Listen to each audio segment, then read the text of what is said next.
America అధ్యక్షుడు Trump తీసుకుంటున్న ఏకపక్ష నిర్ణయాల వల్లే పెట్రోల్ డీజిల్ సంక్షోభం ఏర్పడిందని సిపిఐ నేత నారాయణ ఆరోపించారు.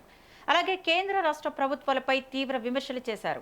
ట్రంప్ నిర్ణయాలతో ప్రపంచ ఆర్థిక పరిస్థితులు దెబ్బతిన్నాయని, అయినప్పటికీ ప్రధాని మోదీ ఇప్పటి వరకు ఆయనను విమర్శించలేదని అన్నారు. డీలిమిటేషన్ కారణంగా దక్షిణాది రాష్ట్రాలకు నష్టం జరుగుతుందని, జనాభా పెంచాలని చెప్పడం సరైన విధానం కాదని చెప్పారు. ఆర్టీసీని ప్రైవేటు పరం చేయడం, ప్రజా రవాణా వ్యవస్థను నిర్వీర్యం చేయడమేనని విమర్శించిన నారాయణ, ప్రభుత్వం రుణాలు తీసుకుని కొత్త బస్సులు కొనుగోలు చేయాలని సూచించారు.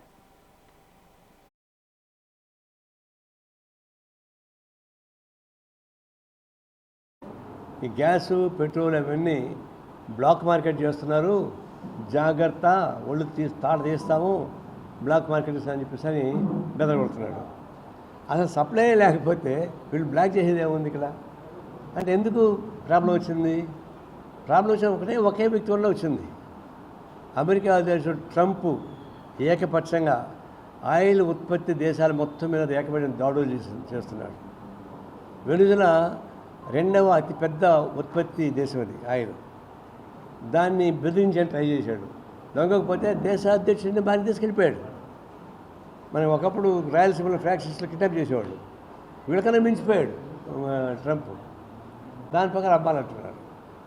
ఇప్పుడు మనకు రష్యా వాళ్ళు తక్కువ రేటుకి సరఫరా చేస్తారు, ఇరాన్ తక్కువ రేటు సరఫరా చేస్తారంటే అమెరికా వద్దు కాబట్టి ఆపేశాడు.